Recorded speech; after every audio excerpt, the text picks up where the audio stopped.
안녕하세요, 여러분. 반갑습니다. 오늘은 온라인 수업 사회문화 4차 시입니다. 여러분, 지금까지 사회문화 과목을 3시간 공부해 봤는데, 어려웠나요? 쉬웠나요? 많이 갈린 의견이 나올 텐데, 선생님은 조금 쉬웠다라는 사람들이 많았었으면 좋겠습니다. 자, 그러면 오늘부터 배울 내용은 쉬울까요? 어려울까요? 쉬웠으면 좋겠죠. 그런데 솔직히 지금까지 배웠던 내용보다 조금 더 어려워요. 어렵지만 여러분들이 이 단원을 건너뛰면은 사회문화에서 좋은 점수를 받을 수가 없어요. 그래서 아주 중요한 단원이고 어려운 용어가 많이 나오다 보니까 외워야 되는 그런 내용도 조금 많을 수도 있어요. 그런데 여러분들이 계속 반복해서 듣고 열심히 하다 보면 이 단원도 잘 할 수 있을 거라고 생각합니다. 그러니까 꼭 이 단원도 열심히 공부를 해서 우리 다시 만났을 때 여러분들이 선생님 테스트를 하거나 할 때 이 단원을 잘 알고 있다는 걸 보여주었으면 좋겠습니다. 자, 여러분, 이번 시간에 우리 배울 내용은 뭘까요? 그렇죠. 여기 있죠. 사회문화 현상의 연구 방법. 우리 저번 시간까지는 사회문화 현상을 어, 특징과 그리고 그걸 이해하는 관점에 대해서 했는데, 이제는 사회문화 현상을 그러면 어떻게 연구할 것이냐에 대한 방법이라고 생각하면 됩니다. 자, 크게 두 가지가 있는데 하나는 여기에 눈치챘겠지만 양적 연구 방법이라고 있어요. 그럼 하나는 또 뭐가 있을까요? 첫 시간에 설명했는데 잘 기억은 안 날지 모르겠지만, 자, 질적 연구 방법이라고 있습니다. 자, 그러면 두 가지를 딱 비교해 봤을 때, 자, 양적 연구 방법, 질적 연구 방법. 자, 뭐가 숫자로 표현할 수 있는 걸 것 같아요? 왠지 양일 것 같지 않나요? 수량을 나타내고. 질적 연구 방법은 숫자가 아닐 것 같죠? 예, 여러분들이 예측한 대로 맞습니다. 자, 양적 연구 방법은 우리 숫자로 표현할 수 있는 거다라고 생각하면 될 것 같아요. 예를 들어서, 자, A라는 원인이 있는데 이 원인으로 인해서 B라는 결과가 80% 나타났다. C라는 결과가 20% 나타났다. 라는 이런 연구를 한대요. 자, 그러면 80%, 20% 벌써 숫자로 표현됐죠.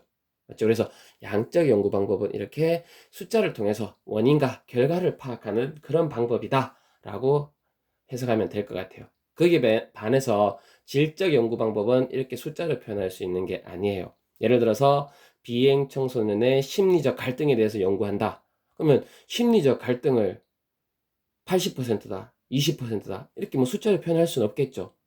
맞죠? 그래서 심리적 갈등을 세세하게 기록하고 그 사람의 생각 같은 것을 정리하는 게 필요할 거예요. 그래서 이럴 때는 우리 질적 연구 방법을 사용합니다.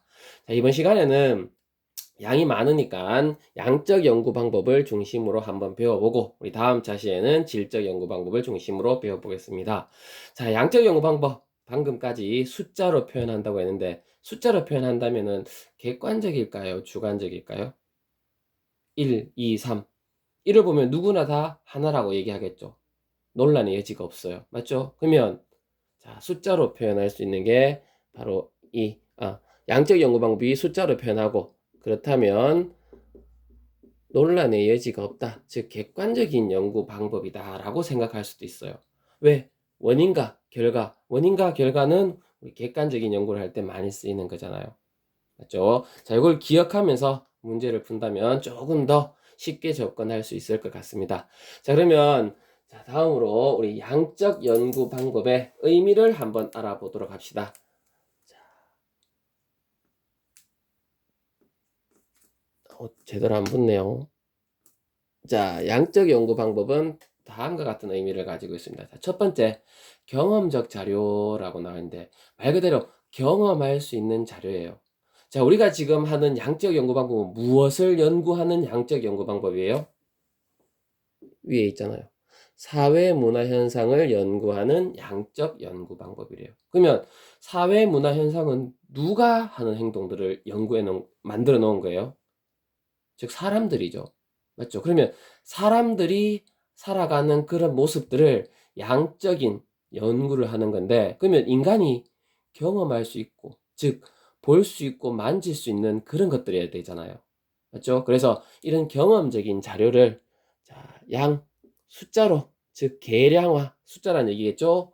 계량화해서 통계적으로 분석을 하는 거다. 80%가 이런 결과가 나타나더라. 20%는 이런 결과가 나타나더라. 이렇게 숫자로 표현해 놓은 것이라고 생각하면 될 것 같습니다. 자, 그러면 이런 양적 연구 방법은 무엇을 목적으로 할까요? 우리가 연구를 왜 할까요? 자, 이렇게 80%가 숫자로 나타났다면 A라는 원인에 의해서는 B라는 결과가 나타나는구나 라고 사람들한테 제시할 수 있죠. 그러면 대부분이 그렇다. 이 원인에 따라서는 이러한 결과가 나타나더라 라고 얘기할 수 있을 거예요. 즉 목적은 법칙 발견이에요. 법칙. 그래서 법칙을 발견해서 거기에 우리 사회를 적용시켜서 조금 더 쉽게 한번 예측을 해보자 라는 게 목적이라고 보면 될 거예요.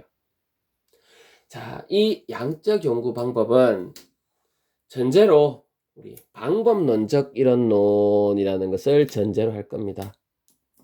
자, 여기는 빠졌네요. 전제.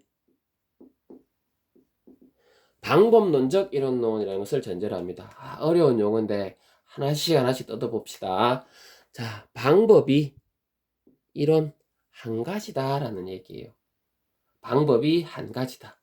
자, 이걸 해석하면 다음과 같이 해석할 수 있습니다. 자연현상을 연구 방법과 사회문화현상의 연구 방법이 같다 라고 연구를 할 수 있어요. 무슨 말이냐? 자, 우리 앞에서 자연현상에 대해서 배웠어요. 자연현상은 인간이 개입돼야 안 돼요. 안 되죠. 뭘 가치라고 했었어? 인간이 개입 안 되는. 인간이 개입되지 않는다라는 것은 얘는 객관적일까요? 주관적일까요? 그렇죠. 객관적일 거예요. 그런데 우리가 지금 연구하는 사회문화 현상의 양적 연구 방법도 전제로 객관적이다라고 하고 시작했어요. 그러면 자연현상을 연구하는 방법도 객관적이고 사회문화 현상을 연구하는데도 객관적으로 연구할 수 있다면 두 가지 방법은 비슷할까요? 다를까요? 비슷하겠죠. 그래서 두 가지 연구 방법은 비슷하다, 같다. 그래서 방법은 하나다. 라고 해서 방법론적 이론론이라고 합니다. 자, 이게 양적 연구 방법의 전제라고 보면 됩니다. 두 번째, 양적 연구 방법의 특징이라고 보면 되는데, 자, 특징. 연역적 연구, 기납적 연구. 이 두 가지 방법이 다 쓰여요. 자, 또 어려운 용어가 나왔는데, 연역적 연구가 뭐고, 기납적 연구가 뭐냐? 다음과 같이 해석할 수 있습니다. 자, 방향이 두 가지예요. 요런 방향, 요런 방향. 자세히 보면 요런 방향은 양적 방법, 요런 방법은 질적 방법이라고 나와 있는데, 자, 얘가 연역적 방법, 얘가 기납적 방법이네요. 연역적 방법, 기납적 방법이라고 생각하면 됩니다. 예를 들어서 자, 추상적 이론. 자, 추상적인 이론. 사람들이 예를 들어서 IQ가 높은 사람은 학교 성적이 높을 것이다 라는 이런 하나의 가설이 있어요. 그러면 여기에서 IQ가 높은 사람은 이렇다 라는 하나의 이론을 제시해 놨는데, 그러면 실제 그런지 우리가 찾아봐야겠죠.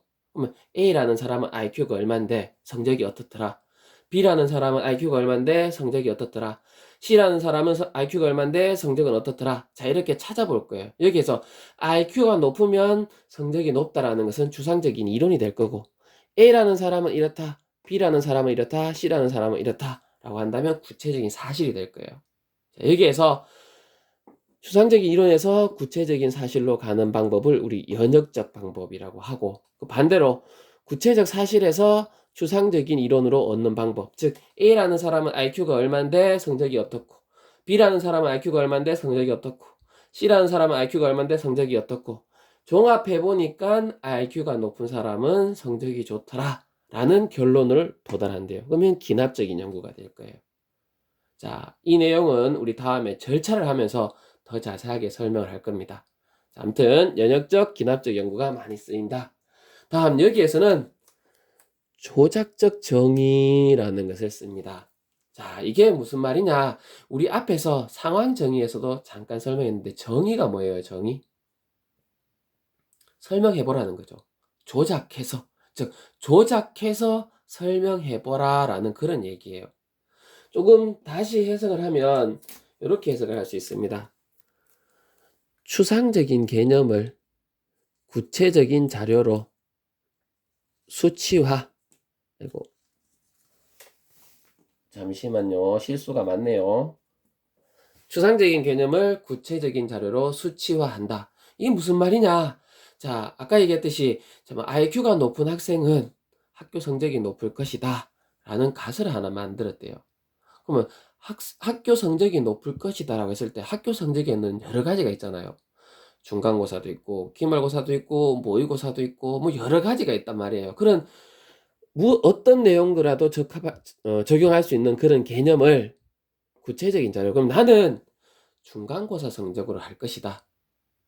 3학년 1학기 중간고사, 뭐 2학년 1학기 중간고사로 할 것이다. 자, 이렇게 그냥 단순하게 성적이 높을 것이다라는 그 개념을 연구자인 내가 이제 조작해서 정의 내리는 거예요. 이 성적은 2학년 1학기 중간고사로 할 것이다. 그래서 구체적인 자료, 2학년 1학기 중간고사. 자, 이렇게 설명을 내리는 겁니다. 이것을 조작적 정의라고 하는데 아주 중요한 개념입니다. 요거는 우리 절차를 하면서 가설을 해서 하는 방법을 다시 한번 설명을 하도록 하겠습니다. 꼭 기억해 두시고 다음 자료 수집 방법으로 질문지법과 실험법이 있습니다. 덧붙여서 문헌연구법도 양적 연구 방법을 할 수 있는데 이거는 우리가 지금 예상으로는 오프라인에서 이제 수업을 하게 될 때 선생님이 여러분한테 가르쳐 줄 내용입니다. 코로나가 더 심각해지지 않는다면. 그래서 그때 다시 한번 설명을 하면서 적용을 할 테니까 일단은 알아두시고, 자, 그러면 위와 같은 의미, 목적, 전제, 특징을 가지고 있다면 양적 연구 방법은 어떠한 장점이 있을까요? 라고 한번 물어본다면 일단 객관적이라 했어요? 주관적이라 했어요? 그렇죠. 객관적이라 했어요. 보니까 거의 객관적인 연구를 할 때 많이 쓰이는 거예요. 그렇다면 장점은 다음과 같다라고 볼 수 있겠죠. 객관적인 법칙 발견, 즉 인과관계를 파악할 수 있고 숫자로 표현하는 거니까 객관적이고, 목적이 법칙 발견이니까 법칙을 발견할 수 있고, 법칙을 발견할 수 있다는 얘기는 예측하기가 쉬울까요? 어려울까요? 쉽겠죠. 자, 여기에서 이렇게 나왔다면 A라는 원인이 있다면 B라는 결과가 나타날 거야. 대부분은 이렇게 해석할 수 있을 거잖아요. 즉 예측하기가 쉽겠죠. 그래서 예측이 용이하다. 가능보다는 우리 용이하다 라고 쓰는 게 더 맞겠네요. 예측이 용이하다 라고 해석을 하면 될 겁니다. 그리고 숫자로 표현하는 거니까 어떤 연구? 정확하고 정밀한 연구를 하기가 용이하다라고 해석하면 되겠죠. 반면에 이런 장점만 있으면 좋겠지만 단점도 존재할 수 있어요. 어떤 단점이 있느냐? 주관적인 영역을 연구하기가 곤란하다라는 단점이 있을 거예요. 무슨 말이냐? 자, 예를 들어서 이렇게 한번 생각해 봐요. 자, A라는 커플이 있고 B라는 커플이 있는데 우리 A라는 커플은 사랑한다는 말을 하루에 10번 표현해요. B라는 사람은 사랑한다는 말을 하루에 8번을 표현해요. 자, 그러면 양적 연구 방법을 한다면 A라는 커플이 B라는 커플보다 더 사랑한다 이렇게 나오겠죠. 10번, 8번이니까. 맞죠? 근데 우리 사랑의 개념을 이렇게 숫자로 10, 8, 9 이렇게 표현하는 것은 좀 무리죠.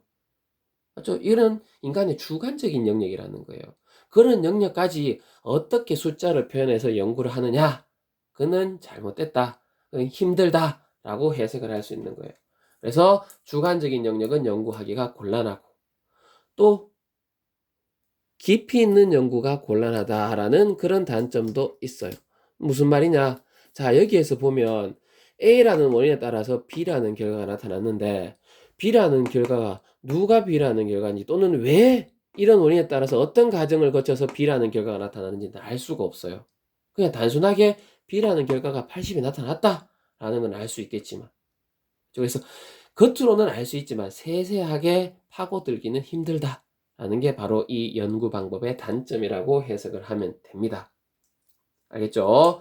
자, 여기에서 추가로 더 덧붙인다면, 자, 인간의 의지, 의도, 사회 현상을 분리가 가능할까요? 불가능할까요? 가능, 불가능 둘 중에. 한번 생각해 보세요. 인간의 의지, 의도라는 것은 주관이라는 얘기가 되겠죠. 주관적인 거. 사회 현상이라는 것은 우리가 연구 대상이라고 생각하면 될 거예요. 자, 얘는 연구자가 되겠죠. 그러면 연구자와 연구 대상을 분리할 수가 있냐 없냐 이 말이에요. 자, 인간이 개입되면 객관적일까요? 주관적일까요? 주관적이겠죠. 맞죠? 근데 얘는 지금 객관적이라고 했었어. 그러면 봐봐요. 자, 여기 인간이 있는데, 자, 이 인간이 사회 현상에 포함되어 있는 거랑, 사회 현상, 얘가 사회라면, 사회 밖에 있는 거랑, 뭐가 연구하기가 더 용이할까요? 인간이 사회 안에 있으면 주관적일 수밖에 없죠. 밖에 있어야지 연구가 되겠죠. 예를 들어서 한국 사회를 연구할 때 한국 사람이 객관적으로 연구할 수 있을까요? 미국 사람이 객관적으로 연구할 수 있을까요? 미국 사람이.